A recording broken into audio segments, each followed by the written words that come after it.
Hello friends. सबसे पहले तो सोर्स ट्रेसिंग की पिछली वीडियो जो मॉडर्न हिस्ट्री से रिलेटेड थी उस पे आप सबों ने जो प्यार दिया है उसके लिए बहुत बहुत धन्यवाद। उस वीडियो के बाद कई साथियों ने साइंस के लिए भी रिक्वेस्ट किया था, तो लीजिए हाजिर हैं हम साइंस के वीडियो के साथ। यही सीरीज का दूसरा वीडियो है। ठीक, इस वीडियो में हम 69th बीपीएससी प्रीलिम्स में जनरल साइंस यानी फिजिक्स, केमिस्ट्री और बायोलॉजी से पूछे गए सभी सवालों के सोर्स को ट्रेस करेंगे।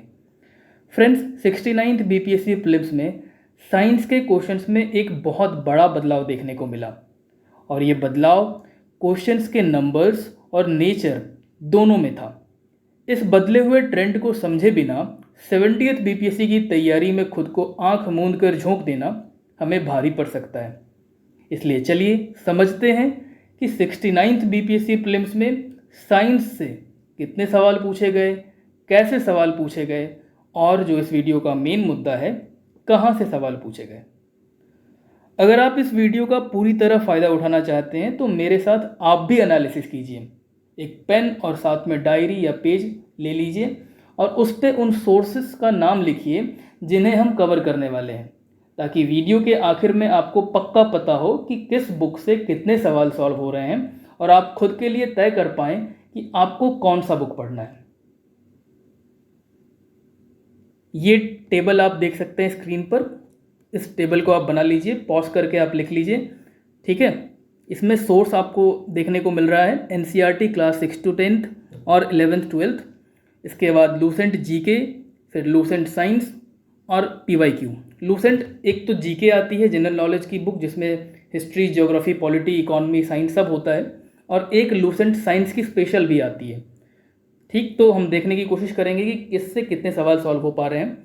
एनसीईआरटी 11th 12th मैंने अलग से इसलिए लिखा है फ्रेंड्स, क्योंकि साइंस के मामले में क्या होता है ना, 6 to 10th की बुक तो मोस्टली लोग पढ़ लेते हैं, पर 11th 12th की बुक पढ़ने से लोग बचते हैं, क्योंकि 11th 12th की साइंस जो है वो थोड़ी डिफ़िकल्ट होती है पढ़नी। अगर हमारा बैकग्राउंड साइंस का ना हो तो हमें थोड़ी डिफ़िकल्टी हो जाती है पढ़ने में। तो हम ये भी देखने की कोशिश करेंगे कि 11th और 12th की बुक क्या नेसेसरी है, मैंडेटरी है, पढ़ना ही पड़ेगा, या उसको बिना पढ़े भी हम क्वेश्चन सॉल्व कर सकते हैं और कितने सवाल सॉल्व कर सकते हैं। तो ये हम देखने की कोशिश करेंगे। और एक पीवाईक्यू भी आप देखेंगे कि कौन कौन से सवाल सिविल सर्विसेज की बाकी एग्जाम्स में पूछे गए हैं पहले और वो रिपीट हुए हैं। ठीक, और एक दूसरा टेबल भी बना लीजिए ताकि आपको ये पता हो कि साइंस में पर्टिकुलरली फिजिक्स से कितने सवाल, केमिस्ट्री से कितने सवाल और बायोलॉजी से कितने सवाल पूछे गए हैं 69th प्रीलिम्स में। ठीक है, एक सेक्शन टेक्नोलॉजी का भी 69th प्रीलिम्स में देखने को मिल रहा है, और यही जो है ट्रेंड में बदलाव की जो हम बात कर रहे हैं ना, उसमें ये भी है कि साइंस के साथ टेक्नोलॉजी के क्वेश्चन जुड़ गए हैं। जैसे यूपीएससी के पेपर में देखने को मिलता है कि साइंस से जो सवाल होते हैं वो मोस्टली जो क्वेश्चंस होते हैं वो टेक्नोलॉजी के क्वेश्चंस होते हैं। जनरल साइंस जो होता है एज सच, उसके क्वेश्चंस बहुत कम होते हैं। और ये सेम ट्रेंड हम बीपीएससी में नया ये देख रहे हैं कि साइंस के क्वेश्चंस में बहुत गिरावट आई है। फिजिक्स, केमिस्ट्री, बायोलॉजी के जो हार्डकोर क्वेश्चंस हैं, जो जनरल साइंस के सवाल माने जाते हैं, वो सवाल जो है बहुत कम देखने को मिल रहे हैं, और बहुत सारे सवाल टेक्नोलॉजी के हो रहे हैं जो कि हमको करंट अफेयर्स में देखने को मिल रहे हैं। तो हम यहाँ पर देखने की कोशिश करते हैं कैसे सवाल हैं। सबसे पहले हम फिजिक्स से शुरुआत करेंगे। 15 ये जो है नंबर ऑफ क्वेश्चन, जो है क्वेश्चन का नंबर, ये सेट ए से लिया गया है। ठीक है, बीपीएससी की ऑफिशियल वेबसाइट पर अगर आप जाएं तो वहाँ पर भी जो 69th प्रीलिम्स का पेपर है वो सेट ए वहाँ पर मौजूद है, और मैंने उसी सेट को यूज़ किया है ताकि आप कोई भी, आप जो भी वीडियो देख रहे हैं, अगर आप रेफ़र करना चाहें साथ में क्वेश्चन पेपर को भी, तो वो सेट डाउनलोड करके आप देख सकते हैं। ठीक है, क्योंकि ऐसे तो हर इंसान के पास अलग अलग सेट होगा ना क्वेश्चन पेपर का, तो एक कॉमन ग्राउंड के लिए मैंने सेट ए यूज़ किया है, क्योंकि ये बीपीएससी की ऑफिशियल वेबसाइट पर भी है, अवेलेबल है। ठीक, देखिए नेक्स्ट क्वेश्चन। अब ये जो क्वेश्चन है ये हार्डकोर फिजिक्स का क्वेश्चन है और पहला क्वेश्चन फिजिक्स का है। ठीक, क्वेश्चन क्या है? Image formed by concave mirror is real, inverted and of the same size as that of the object, the position of the object should be. देखिए, जब आप एनसीईआरटी पढ़ते हैं, एनसीईआरटी में सीधे सीधे ये दिया हुआ है, जहाँ पर हम इमेज फॉर्मेशन पढ़ते हैं तो वहाँ पर देखिए इमेज फॉर्मेशन का एक टेबल बना हुआ है, एनसीईआरटी में ही है ये। ठीक है, और एनसीईआरटी में यहाँ पर टेबल से आप इसको सॉल्व कर सकते हैं। बहुत ही आसान सवाल है फिजिक्स का। और ये अगर हम बात करें किस एनसीईआरटी से, तो क्लास 10th की एनसीईआरटी से। ठीक है, तो आपने जो टेबल बनाया था ना क्लास 6 to 10 एनसीईआरटी साइंस, उसमें आप +1 कर लीजिए वहाँ पर। ठीक, क्योंकि ये वाला सवाल जो है ये एनसीईआरटी से सॉल्व हो रहा है। इसके अलावा अगर आप लूसेंट पढ़ते हैं तो लूसेंट में भी इसी तरह का एक टेबल मिला हुआ है, लिखा हुआ है, बनाया हुआ है। तो आप लूसेंट जीके में वहाँ पर भी आप +1 कर सकते हैं, और लूसेंट साइंस में भी आप +1 कर सकते हैं, क्योंकि ये तीनों ही सोर्स से सॉल्व हो सकते थे। ठीक है, तो ये वाला क्वेश्चन जो है क्वेश्चन नंबर 15 वो एनसीईआरटी क्लास 10 से सॉल्व हो रहा है, लूसेंट जीके से सॉल्व हो रहा है, और लूसेंट साइंस से भी सॉल्व हो रहा है। ठीक, चलिए अगले क्वेश्चन को देखते हैं। A photo electric cell is a device which, photo electric cell, ये क्वेश्चन नंबर 16 है फिजिक्स का, जो फिजिक्स का सवाल है। बात करें हम सोर्स की कि ये कौन से सोर्स में अवेलेबल है, तो ये देखिए फोटो इलेक्ट्रिक सेल, ये आपको लूसेंट साइंस वाली जो बुक है उसमें दी हुई है, लूसेंट जीके में नहीं है, और एनसीईआरटी में भी ये नहीं मिल रहा है। तो इसको आप लूसेंट साइंस में +1 कर लीजिए, जो आपने टेबल बनाया था लूसेंट साइंस में। तो ये वाला सवाल कहाँ से पूछा गया है, लूसेंट साइंस से। ठीक है, फोटो इलेक्ट्रिक सेल के बारे में। The device which converts light energy into electrical energy, यही पूछा गया है क्वेश्चन में, which converts light energy into electric energy. ठीक, क्वेश्चन नंबर 16 हो गया सॉल्व। आगे बढ़ते हैं हम। नेक्स्ट क्वेश्चन है फिजिक्स का 21 नंबर पे, तो देखते हैं 21 नंबर पे क्या है। ये क्वेश्चन जो आप थंबनेल में आपने जो देखा होगा क्वेश्चन, वही क्वेश्चन है। 2 objects of different masses falling freely near the surface of the moon would, अगर 2 ऑब्जेक्ट और दोनों ऑब्जेक्ट के मास जो है वो डिफरेंट है और फ्री फॉल हो रहा है मून के सरफेस पर, तो क्या रिजल्ट होगा, दोनों का जो है वो दोनों पर क्या असर पड़ेगा। Option A have different acceleration, option B undergo a change in their inertia, option C have same velocity at any instant, या option D experience forces of same magnitude. अब ये सवाल जो है फ्रेंड्स एनसीईआरटी में एक क्वेश्चन दिया हुआ है एज इट इज। ठीक है, ये ग्रेविटेशन से रिलेटेड क्वेश्चन है, और फ्री फॉल का कॉन्सेप्ट यहाँ पर यूज हो रहा है इस क्वेश्चन में, और एज इट इज ये एनसीईआरटी में अवेलेबल है। ठीक है, लेकिन बात करें कौन सी एनसीईआरटी में, तो नॉर्मल जो एनसीईआरटी हम पढ़ते हैं वहाँ पे नहीं, बल्कि एनसीईआरटी की एक सीरीज आती है एग्जाम्पलर प्रॉब्लम करके, जिसमें क्वेश्चंस दिए होते हैं। अगर आप गूगल पे जाके सर्च करेंगे एनसीईआरटी एग्जाम्पलर प्रॉब्लम, तो वहाँ पर आपको क्लास वाइज जो है और सब्जेक्ट वाइज जो है वहाँ पर क्वेश्चंस की एक PDF आ जाएगी, और आप वहाँ से डाउनलोड कर सकते हैं। तो आप साइंस जब क्लास 9th की डाउनलोड करेंगे उसमें आपको ये चैप्टर मिलेगा, चैप्टर 10 ग्रेविटेशन, और उसमें पहला ही MCQ है ये वाला। ठीक, जो कि रिपीट हो रहा है आपको इस क्वेश्चन में। ठीक, ये सेम एज इट इज पूछ लिया गया है। हालांकि ये एकमात्र क्वेश्चन मुझे ऐसा मिला है जो कि एग्जाम्पलर प्रॉब्लम से सॉल्व हो रहा है, तो ये कहना तो सही नहीं होगा कि आप सारे एग्जाम्पलर प्रॉब्लम हर क्लास की और हर सब्जेक्ट की और वो सॉल्व कर लें, क्योंकि ये एकमात्र क्वेश्चन मिला है एज इट इज। ठीक है, अगर ये ट्रेंड रिपीट होगा तो फिर हमें पढ़ना पड़ेगा, पर हम अभी देखते हैं कि ये ऐसा और सवाल आ रहा है या नहीं आ रहा है। तो ये तो एक पहला सवाल मिला है। ठीक, तो इसको आप एनसीईआरटी में मान सकते हैं, और वो भी 6 to 10 वाले में, वहाँ पे आप +1 कर लीजिए उस टेबल में। नेक्स्ट क्वेश्चन नंबर 26 पे है। An AC current can be produced by, option A choke coil, option B dynamo, यही डायनेमो इसका सही आंसर होगा। ठीक है, बात करें कि सोर्स में अवेलेबल है ये वाला क्वेश्चन, तो एनसीईआरटी में ये एज इट इज ऐसा कहीं आपको देखने को नहीं मिलता है। पर अगर हम बात करें लूसेंट जीके की, तो उसमें देखिए आप ये AC डायनेमो और जनरेटर ये दिया हुआ है, और अगर हम बात करें लूसेंट साइंस वाले में, तो उसमें भी दिया हुआ है। ठीक है, तो लूसेंट जीके में भी +1 और लूसेंट साइंस में भी आप +1 कर सकते हैं। ठीक, अगला क्वेश्चन देखिए, question number 27। Current density is, option A scalar quantity, option B vector quantity. तो देखिए इस तरह के सवाल BPSC पहले पूछता रहा है कि कोई भी किसी के बारे में कि वो स्केलर क्वांटिटी है या वो वेक्टर क्वांटिटी है। ठीक है, लेकिन ये जो सवाल है करंट डेंसिटी, ये डिफ़िकल्ट है इसलिए क्योंकि ये आपको मिल नहीं रहा है नॉर्मली सोर्सेज में। तो एनसीईआरटी में तो ये नहीं मिला। ये वाला क्वेश्चन जो है आपको लूसेंट साइंस में मिल रहा है। जीके की बात नहीं कर रहा हूँ मैं, लूसेंट साइंस वाले बुक में। जीके में नहीं दिया हुआ है लूसेंट, जीके में ये अवेलेबल नहीं है। तो यहाँ देखिए करंट डेंसिटी के बारे में लिखा हुआ है ना। और इसी करंट डेंसिटी के बारे में आप यहाँ पर जब पढ़ेंगे तो यहाँ पे क्या लिखा हुआ है, the current density is a vector quantity.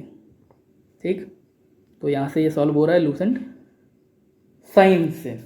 ठीक, तो इस तरीके से हमने फिजिक्स के जो सवाल है वो देख लिए हैं। 5 क्वेश्चंस टोटल पूछे गए हैं फिजिक्स के।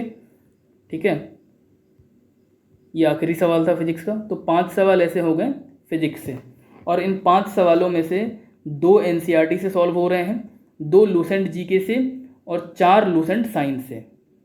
ठीक, चलिए अब आगे बढ़ते हैं।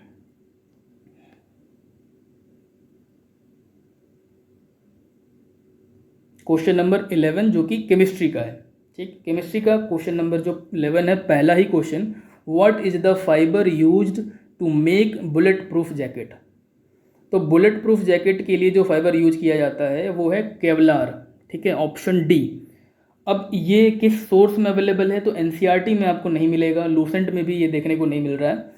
पर अगर आप देखें प्रीवियस ईयर क्वेश्चन तो वहाँ पर पूछा गया है, ये देखिए झारखंड पीसीएस में 2010 में पूछा गया है, which of the following polymer used in the manufacture of bullet proof material. Answer क्या दिया हुआ, सी केवलार। तो यहाँ से ये सॉल्व हो सकता था। इसके अलावा और भी कई पीसीएस में ये क्वेश्चन पूछा गया है, खासकर यूपी पीसीएस में कई बार इस तरह के सवाल हैं जहाँ पर केवलार के बारे में पूछा गया है। तो ये पीवाईक्यू से सॉल्व हो सकता था। पीवाईक्यू की जो बुक आती है, बहुत सारे लोग घटना चक्र रेफर करते हैं, तो उसमें ये दिया हुआ है। ठीक है, नेक्स्ट क्वेश्चन, क्वेश्चन नंबर 17, ये देखिए, the amount of solute present per unit volume और per unit mass of the solution और solvent is known as dash in chemistry. इसका आंसर होगा कंसंट्रेशन ऑफ सॉल्यूशन। अब ये कॉन्सेंट्रेशन ऑफ सॉल्यूशन, ये concept कहाँ पर पढ़ने को मिल रहा है, तो एनसीईआरटी में तो है ही ये। देखिए एनसीईआरटी में अगर आप पढ़ेंगे तो एनसीईआरटी में ये अवेलेबल है, वहाँ से आप पढ़ सकते हैं। ठीक है, और एनसीईआरटी में किस एनसीईआरटी में 6 to 10th में या 11 12 पढ़ना पड़ेगा, तो ये एनसीईआरटी 6 to 10th में ही अवेलेबल है। क्लास 9th के बुक में एक चैप्टर है is matter around us pure, उसमें अगर आप पढ़ेंगे तो ये कॉन्सेप्ट मिल जाएगा आपको सॉल्यूशन वाला, और कॉन्सेंट्रेशन ऑफ सॉल्यूशन ये देखिए लिखा हुआ है। इसके साथ साथ ये देखिए लूसेंट में भी है ये। ठीक, लूसेंट साइंस में, लूसेंट जीके में ये नहीं है, लूसेंट साइंस में है। तो आप एनसीईआरटी 6 to 10th में +1 कर लीजिए और लूसेंट साइंस में भी +1 कर लीजिए। नेक्स्ट क्वेश्चन देखिए, विच of the following liquid is a bad conductor of electricity. Question number 19 है, केमिस्ट्री का है ये भी सवाल। अब ये सवाल देखिए एनसीईआरटी में आपको जब आप पढ़ रहे होंगे तो एनसीईआरटी में आपको ये class 8 chapter chemical effect of electric current, उसमें आपको देखने को मिलेगा। देखिए एक टेबल है, उसमें लेमन जूस के आगे लिखा हुआ है गुड कंडक्टर। ठीक, इसी तरह से उसी चैप्टर में एक पैराग्राफ में लिखा हुआ है, ये देखिए सॉल्ट सॉल्यूशन, वो भी कंडक्टर ऑफ इलेक्ट्रिसिटी। यही पूछा गया था ना, salty water, lemon juice, orange juice. तो उस चैप्टर को पढ़ के आपको अलग अलग जगहों पर ये इनके बारे में लिखा हुआ है और उससे सॉल्व हो जाता है ये। ठीक, class 8 chemical effect of electric current. तो क्लास 6 to 10th में +1 और कर लीजिए आप, क्योंकि ये सॉल्व हो रहा है वहाँ से। बाकी लूसेंट वगैरह में नहीं दिया हुआ है ये, एज इट इज़। आगे देखते हैं, नेक्स्ट क्वेश्चन है, ये वाला क्वेश्चन थोड़ा डिफिकल्ट क्वेश्चन है, थोड़ा क्या बहुत ज़्यादा डिफिकल्ट क्वेश्चन माना जाएगा, क्योंकि ये क्वेश्चन जो है आपको क्लास 12th की केमिस्ट्री की बुक में दी हुई है। अब सोचिए क्लास 11 12th की तो केमिस्ट्री फिजिक्स ये सब हम पढ़ते नहीं है ना, इसके लिए बीपीएससी एग्जाम के लिए तो अब तक नहीं पढ़ते थे, या पढ़ते भी थे तो बहुत कम लोग पढ़ते थे, क्योंकि जिनका बैकग्राउंड नहीं है साइंस में उनको समझने में दिक्कत होती है। हिस्ट्री ज्योग्राफी थोड़ा समझ में आता भी है, बट साइंस डिफ़िकल्ट होता है समझने में, क्योंकि काफ़ी टाइम जो है वो गुजर गया होता है जब हम तैयारी शुरू करते हैं उसमें, और जब हमने 11 12th में पढ़ा था साइंस। ठीक, तो साइंस और मैथ्स जो है वो इतना आसान नहीं है समझना, तो बहुत लोग स्किप कर देते हैं। पर ये देखिए क्लास 12th की केमिस्ट्री में ये वाला सवाल वहाँ से सॉल्व हो पाएगा। चैप्टर है chemistry in everyday life, NCERT class 12 में एक चैप्टर है केमिस्ट्री की बुक में, केमिस्ट्री इन एवरीडे लाइफ, वहाँ से ये वाला सवाल सॉल्व होता है। ये देखिए, जहाँ आप क्लासिफिकेशन ऑफ ड्रग्स पढ़ेंगे ना, वहीं पर आप पढ़ेंगे क्या पूछा गया है, on the basis what is the basis of most useful classification of medication in medical industry. Most useful, तो मोस्ट यूजफुल देखिए क्या दिया हुआ है इसमें, मोलिकुलर टारगेट, जो डी है on the basis of molecular target, वहाँ पर देखिए, ये देखिए मोलिकुलर टारगेट में लिखा हुआ है लास्ट लाइन में, the classification based on molecular target is the most useful classification for medicinal chemists. तो सॉल्व हो रहा है ये क्लास 12 की बुक से। ठीक, आगे देखते हैं नेक्स्ट क्वेश्चन। बाकी ये लूसेंट वगैरह में नहीं दिया हुआ है। नेक्स्ट क्वेश्चन, ये क्वेश्चन भी डिफिकल्ट क्वेश्चन है क्योंकि ये भी क्वेश्चन क्लास 12 की बुक से ही सॉल्व हो रहा है। Which of the following slows down the reaction rate. Option A catalytic promoter, option B homogeneous catalyst, option C heterogeneous catalyst. तो कैटलिस्ट का जो कॉन्सेप्ट है वो है यहाँ पर, और उसके बारे में कहा जा रहा है कि इनमें से कौन स्लो डाउन करता है रिएक्शन रेट को। अब इसका आंसर था नन ऑफ द अबव। वो हम ऐसे अंदाज़ा भी लगा सकते हैं कि जब हम कैटलिस्ट पढ़ते हैं तो वो रिएक्शन रेट को स्लो डाउन नहीं करता है बल्कि वो बढ़ाता है। तो इस तरह से, क्योंकि हर एक ऑप्शन में कैटलिस्ट तो दिया ही हुआ है, ये ऑप्शन है तो कैटालिटिक प्रोमोटर ही है, प्रोमोटर बढ़ाएगा ही ना, घटाएगा कैसे।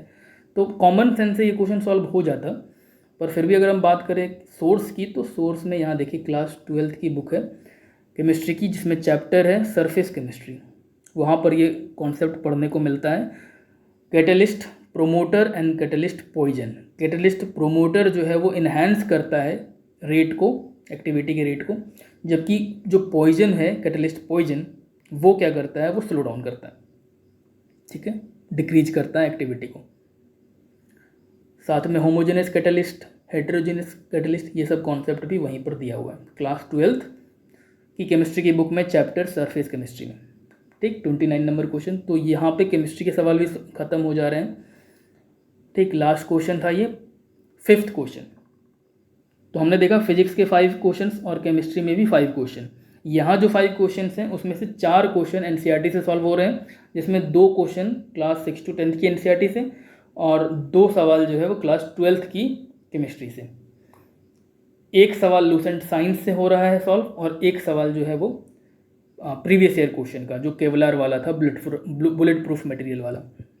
ठीक, अब चलते हैं बायोलॉजी की ओर। बायोलॉजी की ओर जब हम चलेंगे तो फ्रेंड्स, बायोलॉजी में एक गजब का ट्रेंड इस बार देखने को मिला कि पहले बायोलॉजी से काफ़ी सवाल पूछे जाते थे, इस बार वो सवालों की संख्या जो है वो घटकर 3 रह गई है, सिर्फ 3।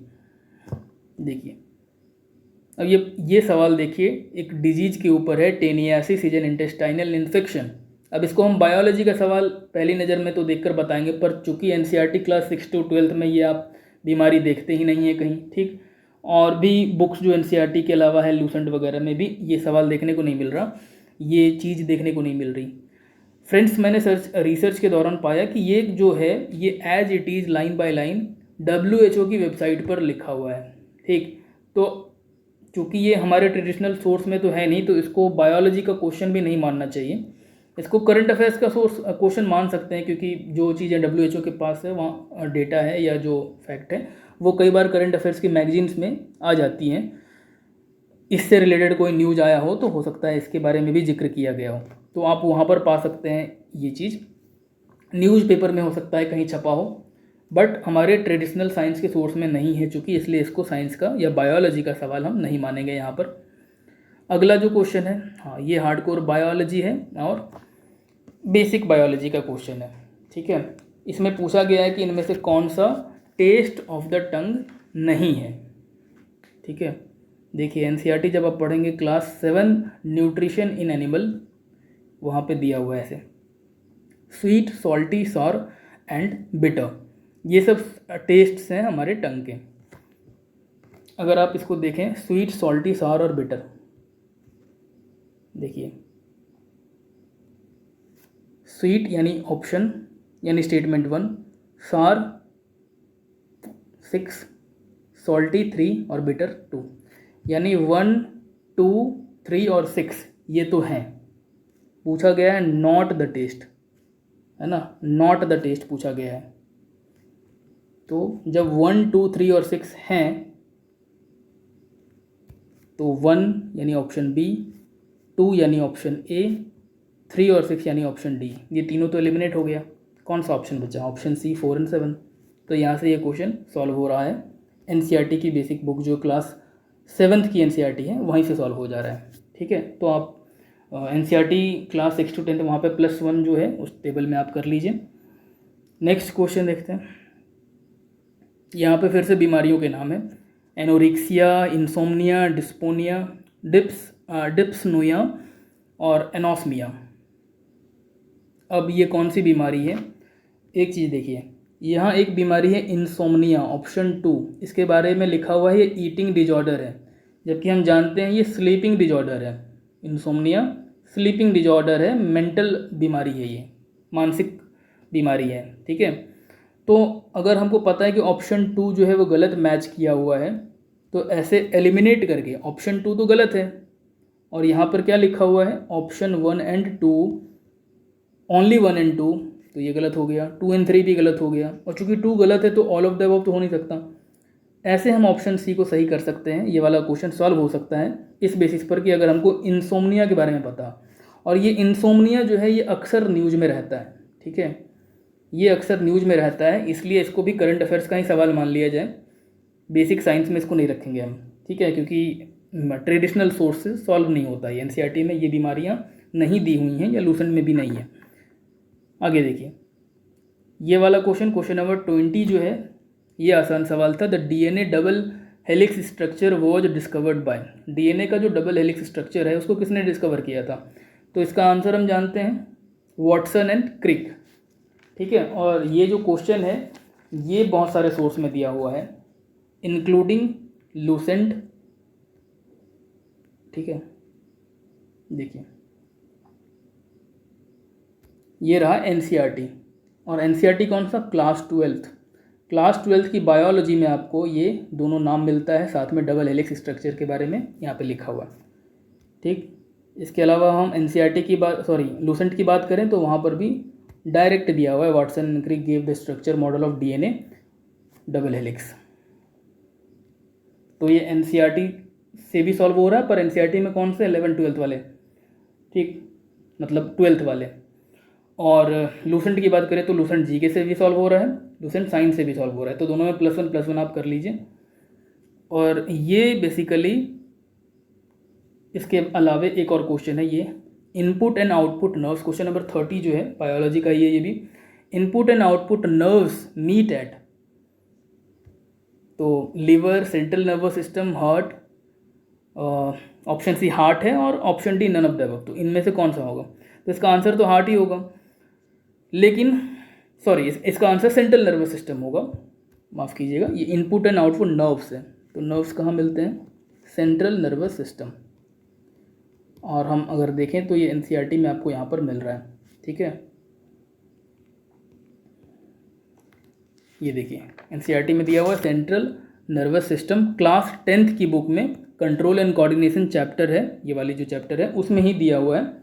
यहाँ पर देखिए स्पाइनल कॉर्ड के बारे में दिया हुआ है, और यहाँ पर लिखा हुआ है brain and spinal cord constitute the central nervous system. ठीक, और यहाँ देखिए nerves from all over the body meet in a bundle in the spinal cord on their way to the brain. तो सारे जो नर्व्स हैं यहाँ पर क्या लिखा हुआ है कि वो स्पाइनल कॉर्ड में मिलते हैं, और स्पाइनल कॉर्ड जो है वो सेंट्रल नर्वस सिस्टम का पार्ट है। तो इस तरह से सेंट्रल नर्वस सिस्टम हो गया इसका आंसर।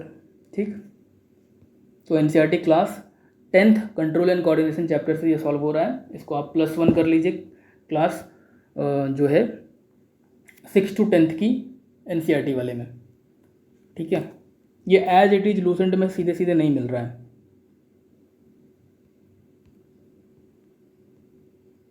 ठीक है, तो ये था आखिरी सवाल बायोलॉजी का। इस तरह से बायोलॉजी के टोटल जो क्वेश्चन है वो कितने हैं? 3 हैं। ठीक है, अब जो आपने लिस्ट तैयार किया होगा, ये जो टेबल जो हमने शुरुआत में देखा था ना, जो शुरुआत में टेबल था, वो टेबल आपका कुछ इस तरह का दिख रहा होगा कि एनसीईआरटी 6 to 10 से कितने सवाल सॉल्व हो रहे हैं, 6, एनसीईआरटी 11 to 12 से 3, लूसेंट जीके से 6, लूसेंट साइंस से